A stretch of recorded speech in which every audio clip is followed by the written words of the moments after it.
Hi there, it's Sam from pootles.co.uk and pootlesjewellery.com because today is Sunday and that means it is South Hills and Stampin' Up on Sunday, and that's the day when I bring my paper craft life and put it together with my jewellery life. So I'm merging the two and I've created a card that's based on a locket, or is it a locket that's based on a card? I don't know.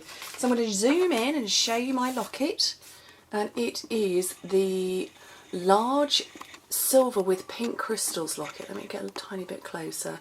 Now these are on their way out. They are retiring very soon, the large and the mini pink. The medium is still going to be around, but they're on the way out. But I've put 3 of our crystal hearts inside, and then I've put 3 of our beautiful pink birthstones and 3 of the paler blue ones. I can't remember the months. I'm going to say April and I'm going to say September, but I might be wrong. That might be October. I use them for colours really more than birthstones. But I think they're so pretty, and I love the pink and the blue together. But I've got a card that I have made based on that project, or on the locket I should say. So my tripod has gone all over the place. Let me just focus you again. There we go. So my card, it is square, although this is a round locket, but it is all about the layers and all about the pink and then the blue and the pink and the sparkle. So I'm going to show you how to make it. My card base is a sheet of A4 or a sheet of cardstock, doesn't matter whether it's 8.5 by 11 or A4, cut in half and folded in half, and then I'm actually only going to put 1 layer over the top on this one, and that is 1/2 centimetre narrower that way and shorter that way, which if you're working in metric, that's it, or imperial I should say, that is going to be 1/4 inch. And this one I did put a 3rd layer, but I'm kind of looking at it after, I think it's a little bit too much. So those are my 2 layers that I'm going to put on there. And then this one, it's also having, well, it's actually having 3 layers, because the upper square, that's the smaller of these two, this is 2 inches by 2 inches, which is 5 by 5 centimetres. This one is 2.25 inches by 2.25 inches, which is just a smidgen bigger, which is going to be, what's that going to be? That's going to be 5.5 centimetres. There you go, couldn't think then for a second. So a tiny little bit bigger. But the silver glimmer paper layer, this one is 1 7/8 inch, so only a tiny, tiny little bit smaller. You can see that, and that's because I needed to get it peeping through. So only a tiny little whisper of a hint of a bit less, that's all. But it's on this layer that I need to punch out. So I've got my beautiful new heart border punch. Let me just turn the volume down on my phone. It's the new heart border punch, and I want to line this up so it is straight in the middle. And I need to look. See, I've got dodgy lighting. I have got 2 little guides that are. Let me turn it that way around. Maybe you can catch the light there. They're up. Trust me. There's 2 little guides there, and I want to feed this through. So it's going to line up in the middle. I'm working with terrible, terrible lighting. Midnight filming again this week, people. Oh my goodness. Small children still not yet back at school. They will be soon. Okay, so I've got that bit punched out, but I need some more glimmer paper hearts. So I'm actually going to pinch these from the bottom of this. So I'm going to line this up, and I'm going to punch out, and there's my 3 little glimmer paper hearts. And actually, when I line this up that way around, you'd never know I'd pinched them, because they're going to be there hidden away. So I need to sponge up all of these layers. I want to colour my rhinestones though, and I've got Blendabilities out again, same as last week. I have got Coastal Cabana, and I'm going to take 3 of the large ones, the largest ones, and then I'm going to take, how many little ones shall I have? 3? Yeah, I'll have 3 little ones, or medium sized ones. So that's the darkest blendability in Coastal Cabana, and the same with the Melon Mambo. And Melon Mambo, you need to go over it a couple of times. Did I pick out the darkest one? No, I picked out the lightest one. That was helpful. Let's go with the right colour. Let's have had the dark one. Let's try that again. Oh, there we go.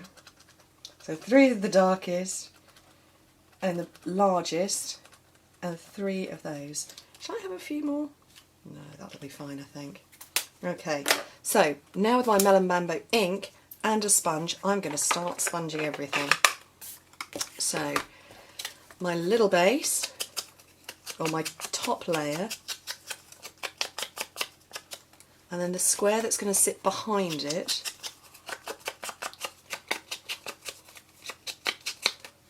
my first layer,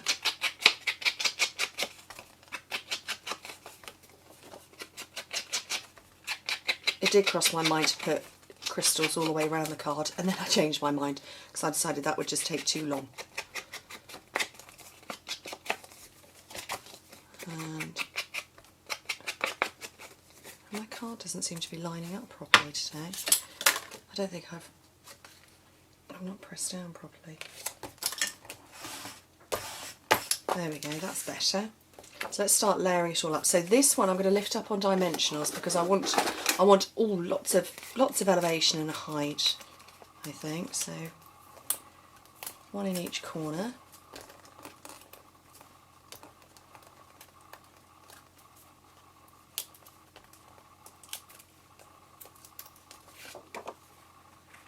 And to pop that over the top.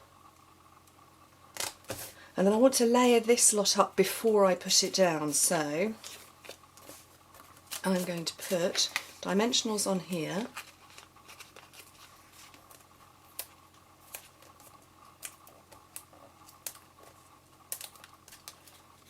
and straight into the middle, and then the same on here, but obviously avoiding that part.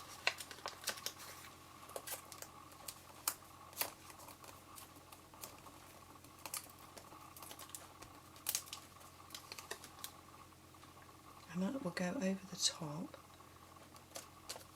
and then you get the hidden glimmer part, and then I can just put that anywhere I fancy. And I'm kind of, where did that, oh, I lost a dimensional, it stuck to itself. I kind of decided that I wanted to go sort of squarely in the middle, and I like how it looked. So there, and then I want to now lift these ones up as well, these little tiny little hearts. And the way to do that is you get your dimensionals, and have you been out of focus the whole time?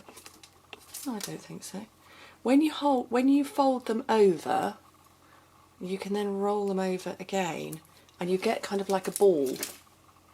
And then you just pick up your little heart, and it elevates it very slightly.